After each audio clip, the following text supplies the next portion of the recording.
Okay, we went through the rocket stove last time I talked, and so I'm going to go through some more of how you put it together.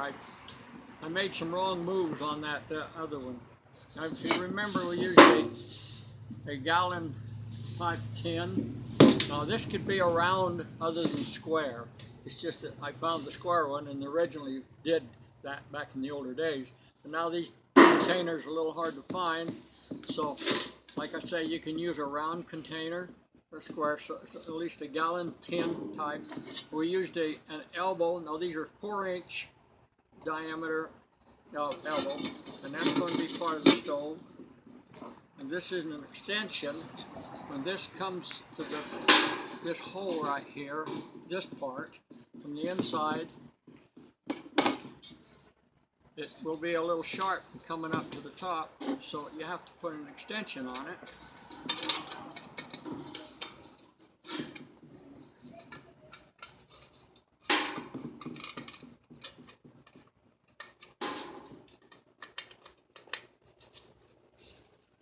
Now we got the extension added to it.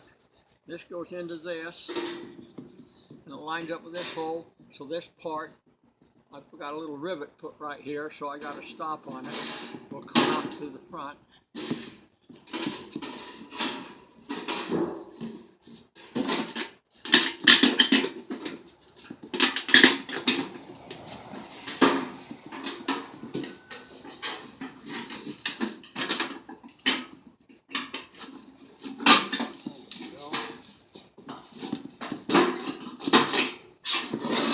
To set up so that it's right in the center, and it's a little lower than this by about 1 inch below the actual top of the lid of this. Then when I fill this full of insulator, this can be Formica, it can be in the old days they used to use ashes after their fire. Just get a bunch of the white ashes and fill it full of that, or you can also use a sand, but it makes it a lot heavier when you use that. But the ashes keeps it quite light, and the Formica keeps it quite light. Inside full of Formica, underneath the unit, all the way around that, and it'll hold it there. Then we take the lid that we cut off, and it's built so that it fits on the top, but the other lid will not come through this. I want it just to sit down on it about 1 inch down inside. So it'll look.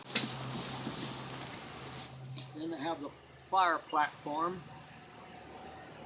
that goes into this, and it allows air to go underneath to give it oxygen for burning. Then we put a grill on. We talked about making out of that, or you could use a welding rod, put the little holes in it, something similar to this type here, which is a smaller version. So we take this and put it on that there. That'll hold our pans. Gives us plenty of area for the heat. If we're in a spot where we've got a lot of wind going, we can take another unit. That's not the one. I didn't go more than the same thing I got here without these on it. You got your cup turning away, and you want to keep the heat around it more. Then I put another one cut off longer than this one. I didn't notice I didn't have it till we got started filming, but it's nothing more than a number 10 can cut off, and the purpose of that, it brings the heat in around the cup itself and keeps the wind from blowing it away from you. This is a number 10 can. Okay, now we're going to cook with it. We would bring this water to a boil. If you're going to cook beans or rice, these take a lot of heat, a lot of time to cook. And so they came up with the idea of putting in what they call a straw box, which was nothing more than a wooden box with straw in it. And once it came to a boil with the food in it, or the rice or the beans in it, just because it came to a boil, don't mean you can just throw your rice in and then put it in. That takes too much heat away from the cooking time. You've got to bring it to a boil with the rice or beans in it, or whatever can take a longer time for cooking. Then you